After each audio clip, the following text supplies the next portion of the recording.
Hello and welcome you all to beat the street. आज हम फिर से बात करने वाले हैं एजीआर केस अपडेट के बारे में जो 21 अगस्त को हुआ है। उसमें हियरिंग में क्या क्या हुआ, वीडियोकॉन ने टेलीकॉम स्पेक्ट्रम को लेकर क्या कहा, साथ ही साथ सुप्रीम कोर्ट स्पेक्ट्रम ड्यूज को लेकर चिंता में क्यों है और आईबीसी में आई हुई कंपनीज के एजीआर ड्यूज को किस तरह से माना जाएगा, इस वीडियो में जानेंगे हम पूरा। तो साथ ही साथ अगर आप चैनल पर पहली बार आए हैं तो चैनल को सब्सक्राइब करना ना भूलें, क्योंकि मैं आपको बता दूं ये लगातार 7वीं बार है जब एजीआर केस के अपडेट को सबसे पहले यूट्यूब पर अपलोड कर रहे हैं। अगर आप ऐसी लेटेस्ट एक्सक्लूसिव अपडेट सबसे पहले देखना चाहते हैं तो चैनल को सब्सक्राइब कर लें और बेल आइकन को दबा दें। शुरुआत करते हैं रिकेप से कि अभी तक एजीआर केस में क्या हुआ। एजीआर क्या है, तो जो नए बंदे हैं उनको मैं समझा देता हूँ कि एजीआर वो होता है कि टेलीकॉम कंपनीज जो स्पेक्ट्रम यूज करती है to provide their telecom services to the customer, तो उनको जो स्पेक्ट्रम जो चार्जेस है वो गवर्नमेंट को लाइसेंस फी के रूप में देना पड़ता है। तो अभी तक जो मुद्दा चल रहा था, सबसे स्टार्टिंग ये मुद्दा हुआ था कि उस स्पेक्ट्रम का जो लाइसेंस फी है उसका कैलकुलेशन कैसे होगा। तो गवर्नमेंट का मानना था, जो डिपार्टमेंट ऑफ टेलीकॉम है गवर्नमेंट का, उनका मानना था कि telecom services plus non telecom services से जो भी रेवेन्यू आ रही है उसके बेसिस पर कैलकुलेशन होनी चाहिए। वहीं कंपनीज का मानना था कि केवल टेलीकॉम सर्विसेज से जो रेवेन्यू आ रही है उसी पर बात होनी चाहिए। पर ये केस लगातार लंबा चलता है और लगातार कंपनीज अपना, जैसे वोडाफोन आइडिया, एयरटेल, ऐसी कंपनीज अपना पेमेंट नहीं करती है और ये केस लंबा खींचने के कारण, काफी नॉन पेमेंट होने के कारण यहाँ पर एजीआर केस, जो एजीआर का जो ड्यू होता है वो बढ़ता जाता है। और अभी जो सुप्रीम कोर्ट में जो केस चल रहा है तो उसमें अब टाइमलाइन दी जाती है वोडाफोन आइडिया और भारतीय एयरटेल को, डीओटी की तरफ से पूछा जाए, सुप्रीम कोर्ट की तरफ से पूछा जाता है कि आपको कितने समय का यहाँ पर टाइम चाहिए, तो वो बताते हैं कि हमें 15 साल का टाइम चाहिए। वहीं डिपार्टमेंट ऑफ टेलीकॉम से पूछा जाता है तो वो यहाँ पर करीबन 20 साल की डिमांड करते हैं। इसके अलावा और दूसरी चीजें भी चल रही है, जिसमें कि जो आरकॉम और जो जियो के बीच में जो डील हुई थी तो उसमें उनका क्या जो स्ट्रक्चर था डील का, उसके बारे में भी बात चल रही है। साथ ही साथ 10 अगस्त को ये भी बताया गया कि गवर्नमेंट से आस्क किया है सुप्रीम कोर्ट ने कि किस तरह से इंसॉल्वेंसी में जो चली गई कंपनियां, वीडियोकॉन,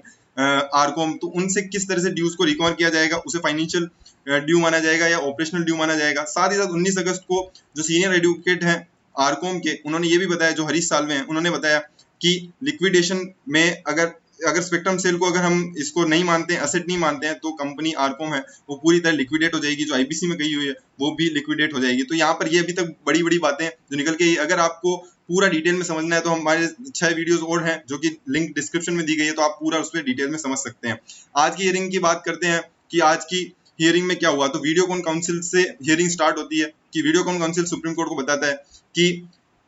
जो हमारा एजीआर ड्यूज का पेमेंट होगा वो हम आईबीसी की प्रोसेस के थ्रू करेंगे। वहीं सुप्रीम कोर्ट कहता है कि जो ट्रेडिंग गाइडलाइंस आपको दी गई थी उसमें ऐसा लिखा था कि जो भी पास्ट ड्यूज होगा उसको पेमेंट करने के बाद ही आप उसको ट्रांसफर कर सकते हैं स्पेक्ट्रम को, जबकि वीडियोकॉन ने इससे पहले ही भारतीय एयरटेल को ट्रांसफर कर दिया था। तो वीडियोकॉन का जो रिजोल्यूशन प्रोफेशनल है उन्होंने सुप्रीम कोर्ट को जवाब दिया कि हम ये सब जो कर रहे थे हमारी कोई लाइबिलिटी नहीं है और हमने जो ये पूरी जो प्रोसेस की गई थी वो सीआईआरपी की प्रोसेस के थ्रू की गई है और हमने एजीआर ड्यूज को एक ऑपरेशनल ड्यू की तरह यहाँ पर ट्रीट किया है और हमने पूरा वाटरफॉल मैकेनिज्म अपनाया है, जो कि एक आईबीसी की प्रोसेस में सबसे पहला जो पावर होता है वो फाइनेंशियल क्रेडिटर का होता है और उसके बाद ऑपरेशनल क्रेडिटर का होता है। तो हमने एजीआर ड्यूज को यहाँ पर ऑपरेशनल क्रेडिटर माना है, जैसा कि हरीश साल्वे ने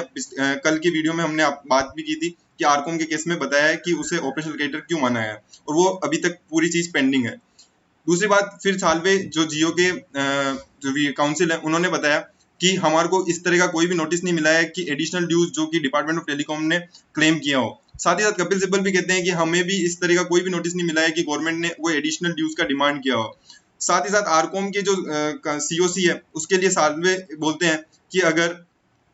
अगर NCLT in the NCLT DOT is challenging the resolution plan, जो डिपार्टमेंट ऑफ टेलीकॉम है वो रिजोल्यूशन प्लान को ही चैलेंज कर रही है कि अगर स्पेक्ट्रम को बेचा नहीं जा सकता। और अगर ऐसा होता है तो साल्वे ने एक बहुत बड़ी चीज बोली है कि अगर ऐसा किया जाएगा तो स्पेक्ट्रम वापस रिटर्न कर दिया जाएगा फॉर डीओटी को, मतलब डिपार्टमेंट ऑफ टेलीकॉम को, और वो ऑक्शन फ्यूचर यूज में ऑक्शन के लिए यूज किया जाएगा और इससे किसी का हेल्प नहीं होगा क्योंकि सरकार को एजीआर ड्यूज मिलेंगे नहीं, कंपनीज लिक्विडेशन में चल जाएगी, इन्वेस्टर का भी नुकसान होगा, कंपनीज का भी नुकसान होगा, साथ ही साथ गवर्नमेंट का भी नुकसान होगा क्योंकि इससे किसी का भला नहीं होगा। साथ ही साथ कपिल सिब्बल ने भी ये बोला कि अगर इस तरह से एसेट को अगर सेल करने से मना कर दिया जाता है कि स्पेक्ट्रम को एक एसेट नहीं माना जाता और सेल नहीं करने दिया जाएगा तो यहाँ पर ये एक बहुत बड़ा हर्डल हो जाएगा, क्योंकि अगर टेलीकॉम कंपनीज को सर्वाइव करना है तो उनको बैंक से लोन लेना पड़ेगा और अगर वो स्पेक्ट्रम को अगर वो सिक्योरिटी के रूप में नहीं दे पाएगी तो टेलीकॉम सेक्टर ही पूरी तरह से खत्म कर दिया जाएगा यहाँ पे। और ये बहुत मतलब ग्रीवियसली बोला है, उन्होंने शब्द यूज किया है जो कि एक बहुत बड़ा शब्द है कि पूरी तरह से तहस नहस हो जाएगा टेलीकॉम सेक्टर अगर यहाँ पर स्पेक्ट्रम को अगर असेट नहीं माना जाता है। इसी के साथ श्याम दीवान जो कि रिजोल्यूशन प्रोफेशनल है आरकॉम के, उन्होंने भी जस्टिस अरुण मिश्रा को यहाँ पर अपीयर हुए उनके सामने और बात की, पर यहाँ पर भी कोई आज भी कुछ कंक्लूजन नहीं निकला और एजीआर को एडजन कर दिया जाता है 24 अगस्त को। अब हम समझते हैं कि 24 अगस्त को क्या क्या एक्सपेक्टेशन है।